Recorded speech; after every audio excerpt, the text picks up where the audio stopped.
For more on this, let's bring in National Senate leader Bridget McKenzie, who joins me live from Canberra. Hi there, Bridget. Always good to talk to you. We've had comments like we'll be working through these proposals. What does that mean? What's the government going to do with these findings? Well, that's up to the government. I guess what the productivity report makes very, very clear that the coalition's period in government saw a 50% increase in the places available for Australian families, which is fantastic news. We saw an increase, record highs of women getting back into the workforce. Again, great news and shows our commitment to supporting families with their childcare options.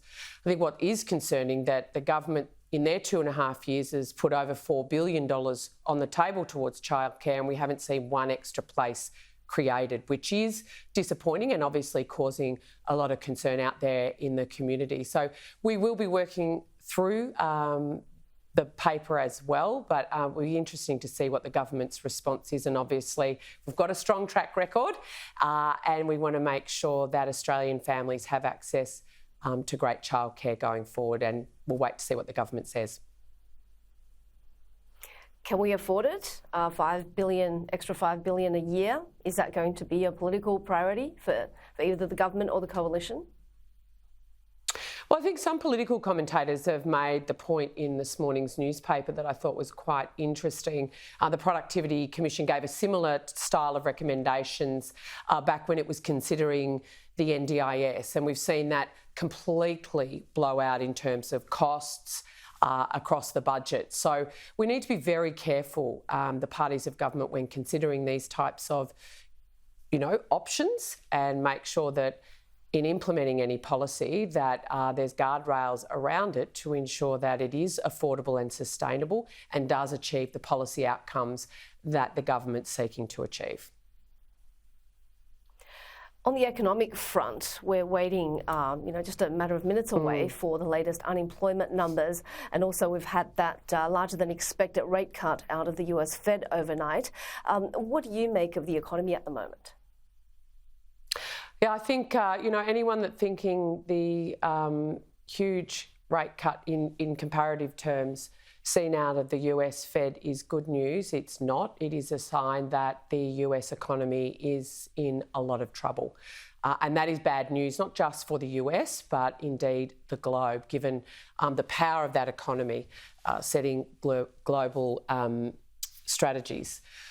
I think we're concerned looking for the figures. All the economic data released to date shows that household recessions are here with us right now. Australians have spent their savings. They're being smashed on rent and mortgages, and indeed the cost of living is going through the roof. I don't need to tell your viewers that at all. We know, living standards have dropped close to 10% as a result of the government's lack of making strong decisions around the economy. So we'll be watching the figures coming out shortly very, very closely. We've seen big employers shed jobs, not just the mining industry, but huge manufacturers in the last couple of months, as a sign again that our economy is weakening. And the Business Council itself made it very, very clear this week that they are cautious to hire. So there are some really concerning signs across our economy that these figures being released shortly will give us more insight into, and again show that Jim Chalmers, talking a big game, is failing on a raft of measures to actually get our economy, make our economy strong, and ensure that we are putting downward pressure on inflation and therefore improving living standards for Australia, rather than them going backwards as they are now. And Bridget, in foreign policy, do you agree with Australia abstaining from the UN vote on the Palestine ceasefire and the reasons for doing so? Yeah, no, I don't agree. Australia should have voted no on this. I think it's an absolutely weak and very flaccid decision by a government and a foreign affairs minister and a prime minister, quite frankly, who are weak on this issue and have been weak from day one. We are heading towards a year since the October 7 massacre, and Israel's very measured response in consideration of what happened on that day.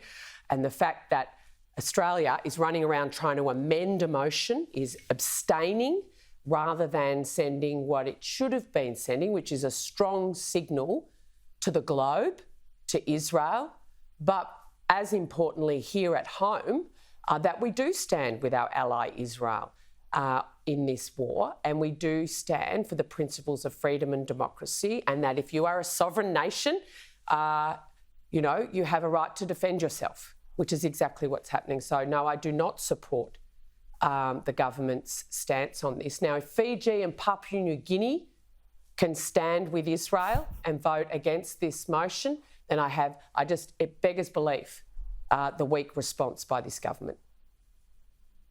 I guess they have different demographics and less to consider politically. Well, I think if